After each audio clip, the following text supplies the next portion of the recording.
애굽에서 나온 이스라엘 사람들은 이제 홍해를 가르고 광야로 들어가게 되죠. 광야에서 목이 말랐는데 마라의 쓴물을 만나게 됐지만 하나님께서는 그 물을 달게 하셨습니다. 또 엘림이라는 곳에 가서 쉼을 얻었고요. 또 신광야로 이제 들어가게 됩니다. 자, 신광야로 들어가서는 한 큰 산에 도달하게 되는데 그 산은 해발 2000m가 넘는 높은 산이었습니다. 그 산의 이름은 시내산입니다. 하나님은 모세를 그 산으로 부르셨습니다. 시내산으로 올라오라는 것입니다. 그리고 이스라엘 백성과 언약을 세우시기로 작정하셨던 것입니다. 언약, 계약, 다 같은 말입니다. 이전에도 하나님은 아브라함과 이삭과 야곱으로 지어지는 조상들과 계약이 있었습니다. 그러나 그것은 전초적인 성격이고요. 이제는 이스라엘이라는 한 민족과 특별한 계약을 세우시는 것입니다. 이스라엘이라는 그 한 민족을 택해서 그들과 계약을 맺는 것이죠. 자, 하나님은 이 계약을 세우시는 목적을 이렇게 설명하고 있습니다. 한번 보세요. 출애굽기 19장 5절에서 6절의 말씀인데 시작. 세계가 내게 속하였나니 너희가 내 말을 잘 듣고 내 언약을 지키면 너희는 모든 민족 중에서 내 소유가 되겠고. 자, 너와 나이가 하나님과 이스라엘 백성에게 언약을 맺자는 것입니다. 근데 그 언약을 잘 지키면 너희는 모든 민족 중에서 내 소유가 된다. 하나님의 소유된 백성이 된다는 것입니다. 6절의 말씀 시작. 너희가 내게 대하여 제사장 나라가 되고 또 거룩한 백성이 되리라. 너는 이 말을 이스라엘 자손에게 전하라. 그러니까요, 하나님은 이스라엘 백성에게 계약을 하시는 그 이유는 특별한 백성으로 또 복받을 백성으로 살아가게 하기 위하여 이스라엘 백성들과 계약을 맺는 것입니다. 애굽에서 탈출하게 되었습니다. 그것은 영적으로 말하면 구원을 받은 것이죠. 애굽의 억압에서부터 헤어나게 된 것. 그것은 구원을 받게 된 것입니다. 그러나 그 이후로 이제부터는 하나님의 백성으로 복받는 백성이 되라는 겁니다. 여러분도 예수 믿고 구원받았으면 하나님의 복받는 백성이 되어야 합니다. 그러기 위해서는 하나님과의 언약을 잘 지켜야 된다는 거예요. 오늘 말씀의 핵심이 그겁니다. 그래, 우리도 구원받았어요. 그럼 뭐예요? 그걸로 끝납니까? 이 땅에 그렇게 살다가 그저 그냥 천국에 가서 죽어서 천국 가면 구원받은 거로 그런 것으로 끝나나요? 아니라는 것이죠. 우리가 구원받았으니 이제 하나님의 백성으로 복받는 삶을 살라는 것입니다. 그러려면 하나님과의 이 언약, 이 계약을 지키라는 거예요. 그러면 수천 대까지 하나님께서 복을 주시겠다고 우리에게 약속하고 있는 것입니다. 이스라엘 백성들에게 계약을 세우시고 내미신 그 계약서가 있습니다. 우리가 계약을 하면은 계약서가 있잖아요. 그러면 이스라엘 백성들에게 하나님이 내미신 그 계약서는 뭘까요? 바로 시내산에서 주신 바로 십계명입니다. 십계명. 그리고 이에 대한 여러 가지 부칙들이 율법이라는 것입니다. 수많은 제사 제도들, 또 정결법에 관한 것, 절기에 관한 것, 이런 모든 것들은 바로 십계명을 잘 지키도록 하나의 부칙의 역할을 하게 되는 것이죠. 출애굽기 전체 과정의 내용은요, 대부분 이 율법에 관계된 내용입니다. 그래서요, 이 19장 이전까지는 이제 시내산에 도착하기 전까지의 과정이고요. 19장서부터 아주 긴 40장까지는 모두 율법에 관한 내용들로 이루어져 있고요. 또 레위기는 모든 내용이 다 율법에 관한 것입니다. 그러니까 하나님이 주신 계약서 십계명에 관계된 내용들을 다 담고 있다고 하는 것이죠. 이후부터는 다 그 내용들인 것입니다. 그렇다면 하나님이 이스라엘 백성에게 내미신 이 계약서의 근본적인 내용인 십계명은 어떤 의미가 있을까요? 그 십계명의 진정한 의미는 무엇일까요? 오늘은 저는 1계명에서부터 4계명까지 나 외에 다른 신을 섬기지 말라, 2계명은 우상을 섬기지 말고 거기에 절하지 말라, 3계명 하나님의 이름을 망령되지 말라, 4계명 안식일을 기억하고 그렇게 지켜라. 이런 1계명, 2계명, 4계명, 1계명은 뭐고 2계명은 뭐고 3계명은 뭐고 이렇게 저는 여러분에게 오늘 설명해 드리려고 하지 않습니다. 1계명에서 또 4계명이 어떤 의미가 있는지, 이것의 진정한 의미가 무엇인지 같이 말씀을 나누려고 하는 것입니다. 자, 첫 번째 계명, 첫 번째 시작은 이렇게 말씀하고 있는데 보세요. 뭐라고요? 시작. 나 외에는 다른 신들을 내게 두지 말라는 것입니다. 이것은요, 하나님 외에 신이 없다는 거예요. 하나님 외에 신이 있습니까? 신이 있죠. 무슨 신도 있고 무슨 신도 있고 심지어는 부뚜막 신도 있고 화장실 신도 있고, 여러분 그러지 않습니까? 예. 옛날 이제 가을에 고사떡 하면은 고사떡을 여기저기 다 갖다 놓잖아요. 대문간에도 갖다 놓고 창광에도 갖다 놓고 화장실 앞에가 외양간 앞에 부엌에 광에다가도 갖다 놓고 그렇죠? 그 뭐요? 그 안에 다 신들이 있다는 거예요. 그런데 하나님은 그건 진정한 신이 아니다는 겁니다. 잡신이라는 거예요. 잡신. 그건 진정한 신이 아니라는 것입니다. 하나님이 엘리야 선지자로 하여금 갈멜산에서 이제 그 바알신을 섬기는 850명하고 대결을 벌립니다. 그때 엘리야가 기도한 내용이 있습니다. 하나님, 이 백성들로 하여금 하나님만이 진정한 참신이신 하나님인 것을 이 많은 백성들에게 알게 하옵소서. 저들이 섬기는 신은 진짜 신이 아니고 그건 우상이고 참신이라는 것을 이들에게 알게 하옵소서. 그리고 하늘을 향해서 기도했을 때 하늘에서 하나님께서 응답하셔서 불을 내려주시는 장면이 구약성경에 나옵니다. 여러분, 우리가 섬기는 신은 오직 한 분 하나님밖에 없습니다. 다 귀신들입니다. 진정한 신이 아니에요. 아멘. 근데 여전까지 여러분들 귀신 섬기고 산 분들 많이 있었죠? 물론 지금은 아닙니다만은. 예. 우리 조상들이 그렇게 귀신을 섬기고 살았던 거예요. 예.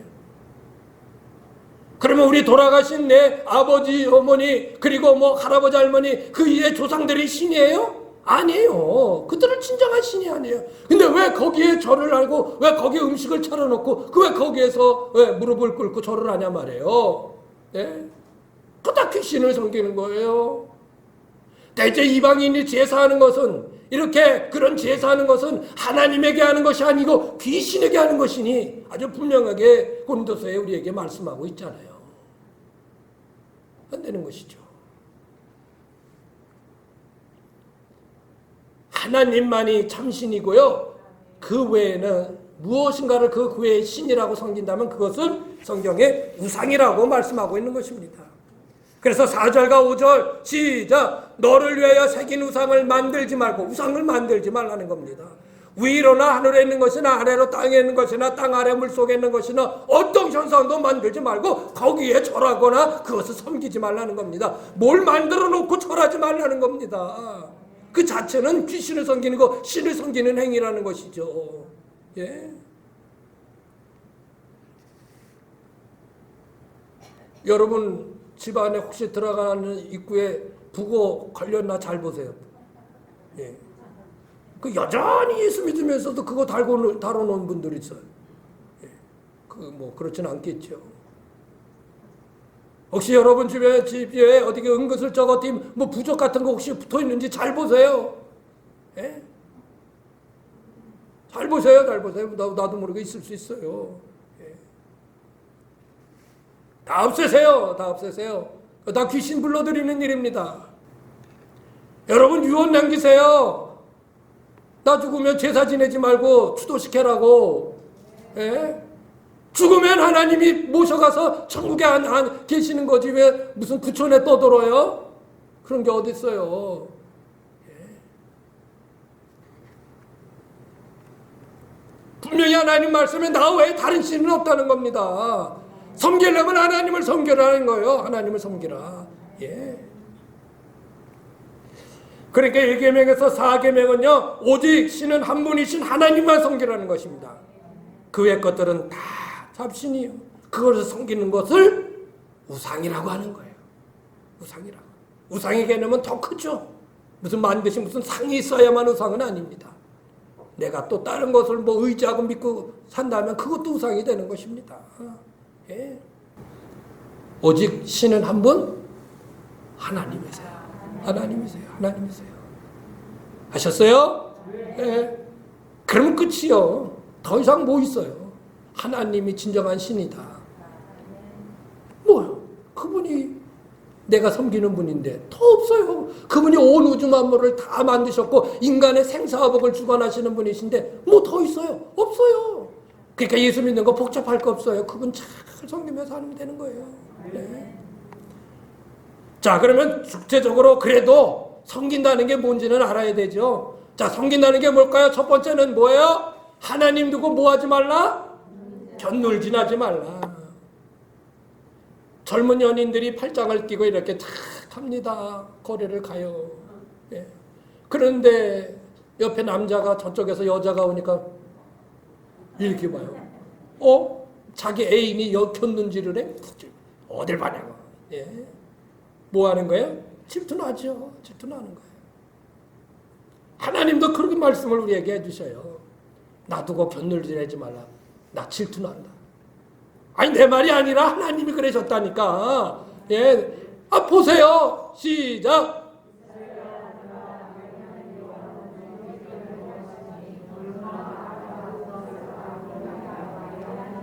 예. 온 마음을 다하고요. 예. 뜻을 다하고 힘을 다해요. 하라는 거고요. 오늘 오전의 말씀은 나 내 하나님 여호와는 질투하는 하나님이시니.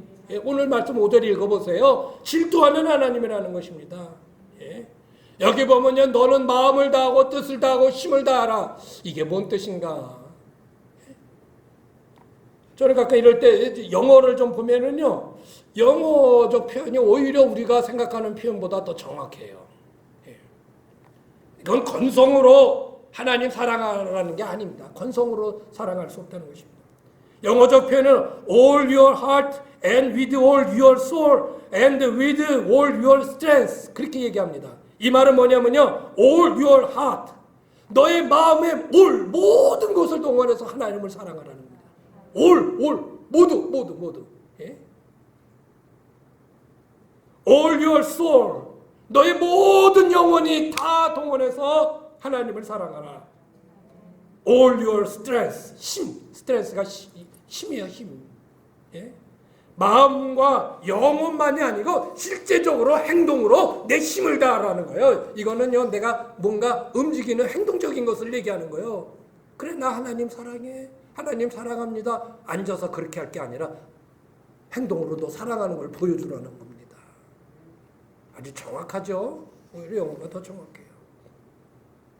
그러니까 육과 영과 혼과 내 전인적인 지정의 모든 것을 동원해서 하나님을 사랑하는 겁니다. 건성으로 하나님 사랑하는 게 아니에요. 말로 하나님 사랑하는 거 아닙니다. 예, 마음으로 사랑하는 거 아닙니다. 그래야 내 마음은 항상 하나님께 가 있지. 그럼 뭐요? 그러면 하나님이 사랑한다는 것을 행동으로 보여줘 봐. 그게 이 모습인 겁니다. 그게 이 모습인 거 이렇게 앉아서 예배하는 모습인 것입니다. 그렇지 않고 우리 모습 속에 조금이라도 하나님의 사랑의 모습에서 비껴나서 다른 것들에 관심과 마음을 둔다면 그것은 곁눈질하는 거예요. 하나님은 그런 곁눈질에 대하여 질투하시는 하나님이라고 말씀하고 있잖아요. 가장 큰 곁눈질은요 하나님을 신뢰하지 못하고 다른 것에 기웃거리는 겁니다. 하나님을 신뢰해야 되는데 하나님을 의지해야 되는데 하나님 의지하지 않고 다른 게 뭐 내가 더 의지하고 살아갈 게 있나? 그거 기웃대면요 그거 곁눈질하는 거라는 것입니다. 섬긴다는 거는요 신뢰를 바탕으로 하죠. 신뢰가 무너지면 온전한 섬김이 될 수 없습니다. 지도자를 신뢰할 수 없다면 어떻게 우리가 그 지도자를 따를 수 있습니까? 하나님을 절대적으로 신뢰하지 못하면서 어떻게 우리가 하나님을 따르며 살아갈 수 있습니까? 그럴 수 없습니다. 대학 때 제가 한 4학년 때인 것 같아요. 인간관계 훈련이라고 하는 그 하나 선택 과목이었는데 그거를 듣게 됐어요.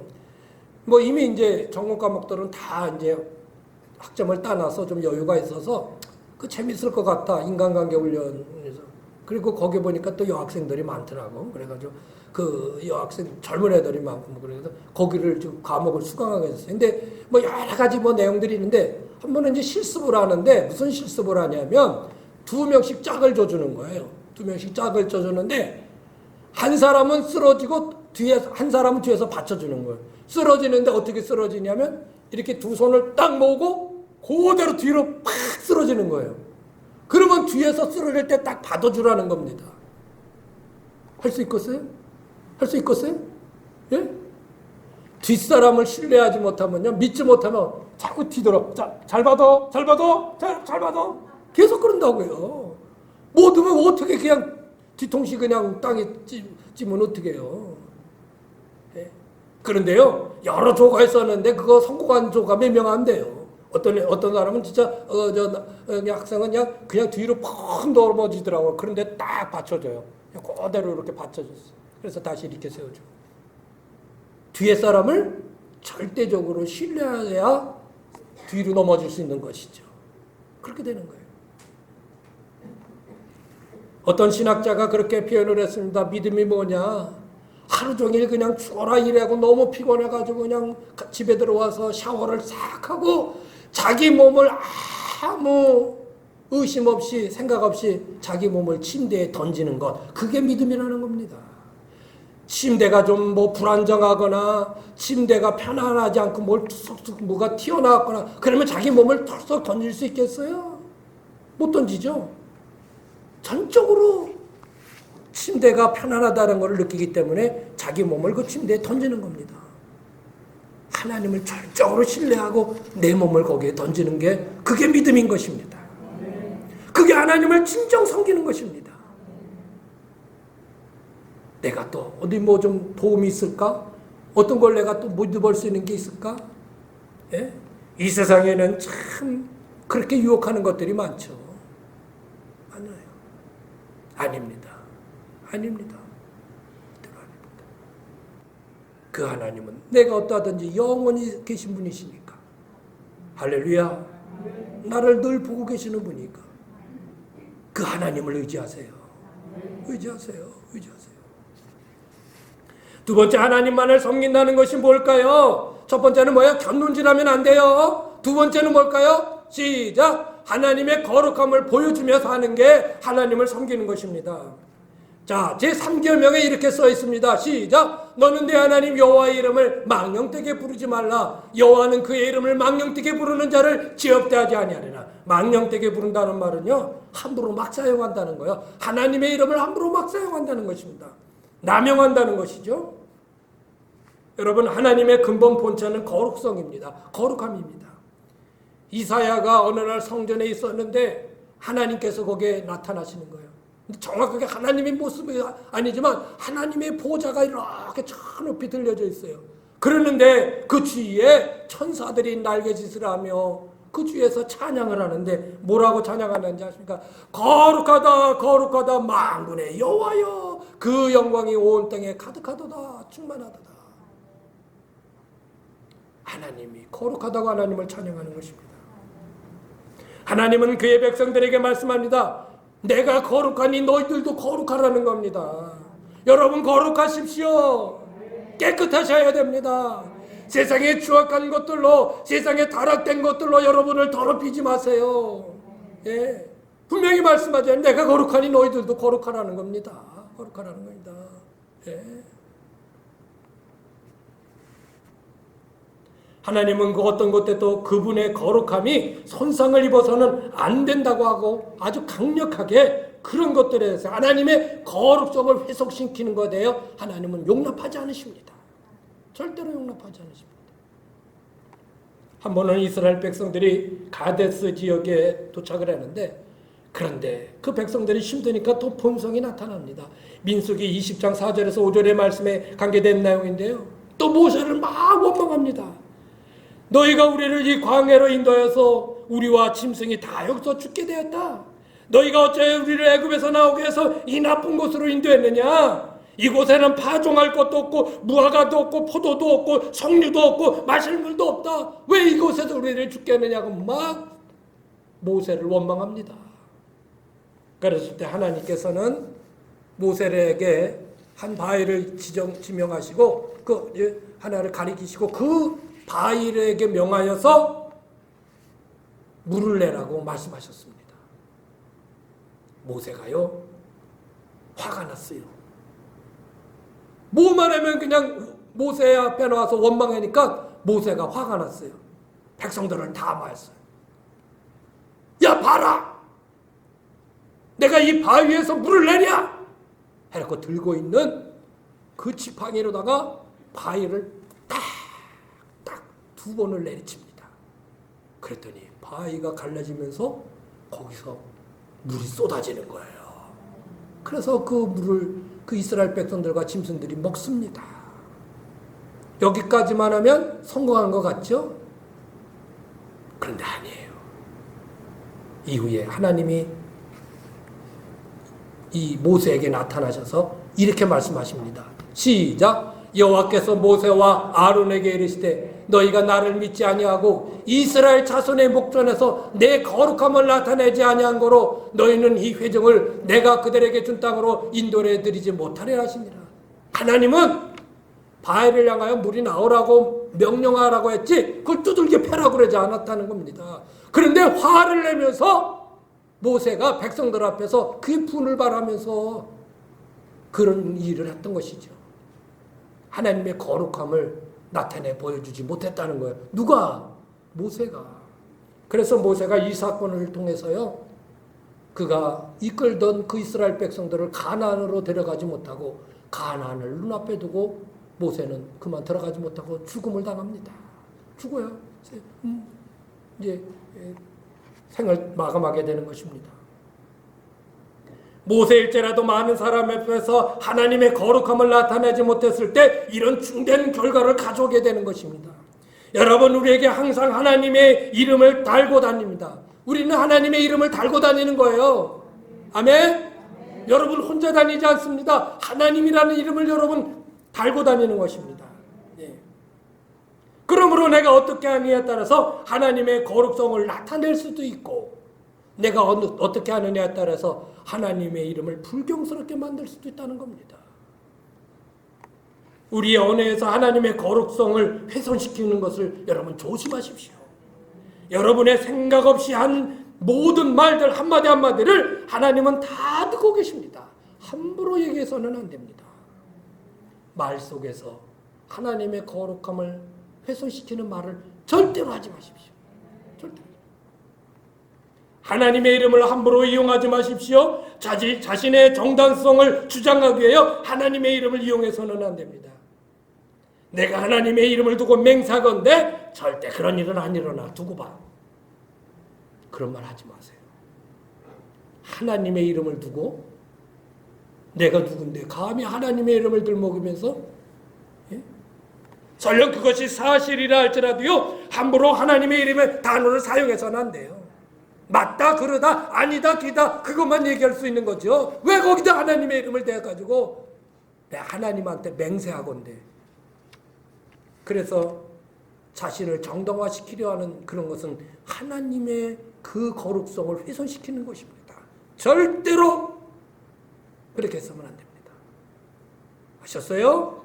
예. 하나님의 이름 함부로 사랑하지 마세요. 예. 그리고요, 어떤 사람들한테, 혹시 믿지 않은 사람들한테 아유 그렇게 뭐 하나님 앞에 조의받아 그런 말 하지 마세요. 하나님을 잘 섬겨야 복받아 이 얘기를 하셔도 되지만, 아이고 그렇게 뭐 하나님 앞에 조의받아 조의라고 그랬잖아요 옛날에. 예? 그러지 않으셨어요? 여러분 그렇게 얘기하지 마세요. 그거는 결코 도움되지 않습니다. 집이 하나님 잘 섬기면 하나님께서 복 주셔 이렇게는 얘기해도 좋아요. 집이 하나님 안 섬기면 조여받아 그래가지고 자녀들 잘한대 그렇게 얘기하면 안 돼요. 그거는 오히려 염정 지르는 일이에요. 그죠? 그러면은 그래 당신이나 열심히 잘 믿어 이리 된단 말이에요. 반대로 하나님 열심히 섬기셔요. 그럼 하나님 섬기면 하나님이 복 주셔. 자손들도 하나님께서 복 주셔서 잘 돼. 이렇게 얘기하는데 그 반대로 말하면 안 돼요. 예. 자신의 뜻이 하나님의 뜻이냐 인용해도 안 돼요. 아마도 하나님도 내 말대로 하셨을걸. 하나님이 그렇게 하시겠어? 아마도 내 말이 맞을 거야. 자신의 말과 생각이 하나님의 뜻과 일치하다는 것을 하나님의 이름을 빌어서 다른 사람에게 말하지 말라는 것입니다. 물론 말씀의 분명한 것들을 깨달아서 그에게 말씀을 가지고 권면하는 차원에서 해줄 수 있어요. 하나님의 말씀에 이런데 이렇게 하는 것이 올바른 거라고 얘기해 줄 수 있죠. 그러나 그것도 정확히 하나님의 말씀에 근거해야 되죠. 그런데 자기의 생각한가 마음먹은 게 하나님의 뜻이라고 생각하고 그렇게 상대에게 얘기해줘서는 안 된다는 거예요. 안 된다. 조심하셔야 돼요. 아셨습니까? 이 모든 것들은 하나님의 이름을 망령되게 하는 겁니다. 조심하셔야 돼요. 절대로 하나님의 이름을 함부로 사용하지 마세요. 네. 마지막은 뭘까요? 마지막은 예배하는 것입니다.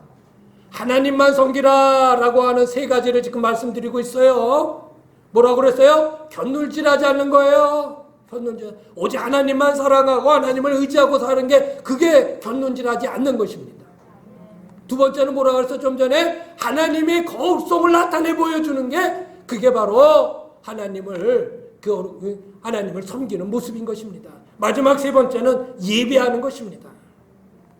제4계명에 보면요, 안식일을 기억하여 거룩히 지키라고 합니다. 안식일이라는 그 말의 순수한 뜻은요, 일주일 동안 일했으니 이제 이틀째 되는 날을 쉬라는 말이에요. 안식한다는 거 쉬라. 근데요, 쉰다는 거와 논다는 거 달라요. 예? 세상 사람들은 보통 이제 근무하지 않는 날은 오늘 노는 날이요. 예, 그렇게 말할 수 있죠. 그러나 여러분 안식한다는 게 안식일이라고 안식한다는 게 논다는 얘기가 아니에요. 그럼 뭘까요? 하나님은 6일 동안 세상을 창조하시고 7일째 쉬셨습니다. 그래서 7일째 되는 날 쉰다는 것은 하나님의 그 모든 창조하신 것을 기념하면서 하나님이 만들어준 이 세상에서 6일 동안 살았던 것을 감사하고 하나님께 영광 돌리는 그 날이 일번째 날이 그 날에 쉬면서 그걸 하라는 거예요. 그래, 6일 동안은 네가 마음대로 열심히 일을 하고 모두 할 수 있다. 그러나 7일째 되는 날은 하나님을 생각하면서 하나님께 감사하고 영광을 돌리라 쉬면서 그 얘기지 그냥 놀으라는 얘기는 아니다. 그래서 6일 동안 일하고 7일째 되는 날 하나님께 감사하고 영광을 돌리는 그것을 우리는 예배라고 하는 것입니다. 예배라고 하는 거예요. 그러니까 주일날 드리는 예배는요, 하나님만을 섬긴다는 의미를 가진 아주 중요한 부분인 것입니다. 정말이에요, 여러분. 중요한 거예요. 하나님을 섬기는 실질적인 행위의 모습이 예배입니다. 그래서 이 주일 예배를 얼마나 귀하게 여기고 절대시하느냐에 따라서 하나님을 섬기는 것에 대한 기준이 되는 것입니다. 여러분 절대로 그렇게 그렇게 말하지 마세요. 주일날 무슨 일 있으면 빠질 수도 있는 거지 뭐. 그러나 그걸 입으로 말하지 마세요. 안타까워하세요. 하나님께서 예배하라 하신 날에 내가 그 예배를 못 드리는구나. 내 주일을 못 지키는구나. 이걸 안타까워해야지. 나는 어쩔 수 없으니까 뭐. 코로나로 인해서 주일날 못 나오시는 분들도 있을 거예요. 근데 못 나오셨을 때 참 얼마나 안타까우셨어. 아니요, 편하게만 하던데요. 아니요, 그렇게 생각하면 절대로 안 되세요. 아이고 일주일 쉬니까 얼마나 편한지 몰라요. 그렇게 하면 안 되죠. 그렇게 하면 안 돼요. 다시 말씀드립니다. 예배를 절대시하고 예배가 정말 중요하고 정말 그 무엇보다도 제일 우선해야 될 것이라고 하는 이런 마음을 가지고 있는 사람과 그렇지 않고 뭐 바쁘면 뭐 어쩔 수 없이 빠질 수도 있는 거지라고 생각하는 사람의 그 차이는요 정말 큽니다. 하나님 보실 때 그 차이는 큽니다. 예, 정말 커요. 정말 큽니다. 예. 그래서 하나님만 섬기라는 것은 이 예배하는 것이 아주 중요한 부분이고요. 이 날을 정말 생명처럼 여기고 정말 지킬 수 있다는 것은 복 중에 복이에요. 정말입니다. 어떤 사람 정말 지키고 싶어도 못 지키는 사람이 있으니 이 나라를 다 지킬 수 있는 게 얼마나 감사하고 복인 것입니까? 그런 여러분은 복 받으셨습니다. 옆에 분 인사하세요. 참 복 많이 받으셨습니다.